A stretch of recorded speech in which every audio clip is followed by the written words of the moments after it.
आप देख रहे हैं प्राइम रिपब्लिक भारत, सबसे पहले सबसे तेज, सिर्फ और सिर्फ प्राइम रिपब्लिक भारत पर।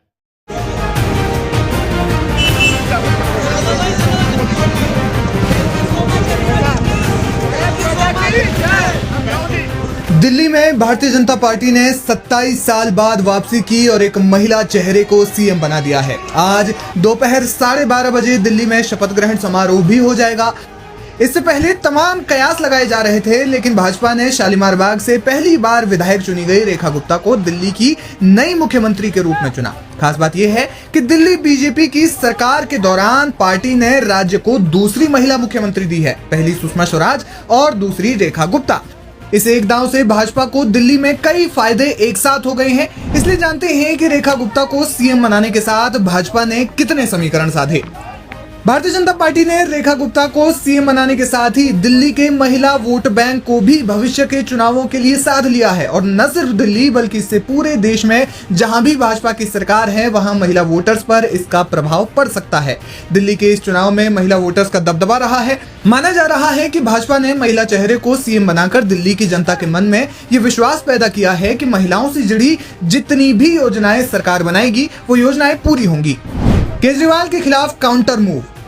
सियासी जानकारों का मानना है कि महिला चेहरे को सीएम बनाकर बीजेपी ने अरविंद केजरीवाल और पूर्व सीएम आतिशी का तोड़ निकाल लिया है। आम आदमी पार्टी के 10 सालों के कार्यकाल के दौरान इतना तो समझ में आता है कि केजरीवाल एक अच्छे राजनेता हैं, वे मुद्दों को समझते हैं और उन्हीं के आधार पर वार पलटवार भी करते हैं। लेकिन माना जा रहा है कि एक महिला को सीएम बनाने के बाद केजरीवाल को नाप तोलकर वार पलटवार करना होगा। वैसे में माना जा रहा है कि बीजेपी ने केजरीवाल के आगे एक लक्ष्मण रेखा खींच ली है। इसलिए कई जानकारों का कहना है कि सदन में आतिशी को विपक्ष की नेता बनाया जा सकता है। ऐसे में दिल्ली विधानसभा में आने वाले वक्त में सियासत की सरगर्मी बेहद दिलचस्प होने के आसार हैं। बीजेपी ने हरियाणा को भी साधा। इससे पहले तक माना जा रहा था कि दिल्ली में किसी सिख नेता को सीएम पद दिया जा सकता है, लेकिन बीजेपी ने ऐसा ना करके मूल रूप से हरियाणा में जन्मी रेखा गुप्ता को सीएम बनाया, जिससे उन्होंने हरियाणा के वोटर्स का भी ध्यान अपनी ओर आकर्षित किया। साथ ही केजरीवाल की काट भी ढूंढ ली है, जो खुद भी हरियाणा से आते हैं। साफ छवि की नेता को बनाया सीएम।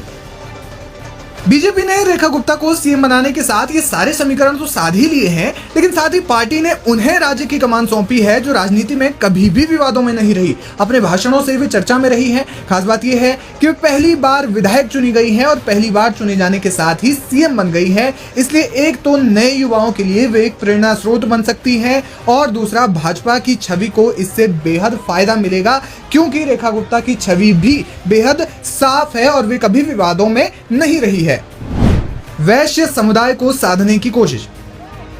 भाजपा ने रेखा गुप्ता को दिल्ली का सीएम बनाकर वैश्य समुदाय के मतदाताओं को भी साधने की कोशिश की है। रेखा गुप्ता वैश्य समुदाय से आने वाली भाजपा की इकलौती महिला सीएम होंगी। यही नहीं, वह वैश्य समुदाय से आने वाली एकमात्र सीएम भी होंगी।